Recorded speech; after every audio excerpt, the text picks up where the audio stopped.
The federal NDP are holding their caucus in Edmonton, the party hoping to win what will shape up to be a battleground riding in Edmonton Centre. This comes as the Supreme Court ruled earlier this week the federal government's use of the Emergencies Act to clear out convoy protests in Ottawa in early 2022 were unconstitutional. The use of the act, something leader Jagmeet Singh initially supported, he tells me reluctantly. It was a failure of Justin Trudeau and then subsequent levels of government to not deal with the crisis as it was getting worse and worse at the border, at Coots, in Windsor, and in Ottawa. It was getting to a point that there were some serious concerns about violence. With a seemingly looming federal election, the federal NDP leader is hoping to pick up seats in the provincial NDP stronghold. Singh was door-knocking with federal NDP candidate for Edmonton Centre and former Edmonton Public School Board trustee Tricia Estabrooks earlier this week. The downtown Edmonton riding, currently held by Alberta's only Liberal Minister Randy Boissonnault, will be a contested race whenever a federal election is called. Singh doesn't think his support of the act at the time will hurt his chance with Albertan voters.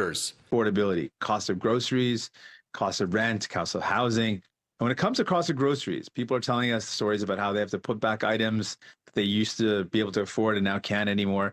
We asked them, what do you think it is that's driving up the cost of food? Everyone says it is corporate greed. Political experts agree, saying the federal NDP hitting the pavement in Edmonton comes with a federal election looming in the background. And that's resulted in a bit of a we need to be ready state, no matter which party you are. That's very effective, by the way, when it comes to trying to fundraise, trying to mobilize volunteers. So it's also to each party's advantage to have people think that there may be an election right around the corner. Singh is planning a closed-door meeting with Alberta Labour leaders Thursday. Reporting from Edmonton, Darcy Ropchan, City News.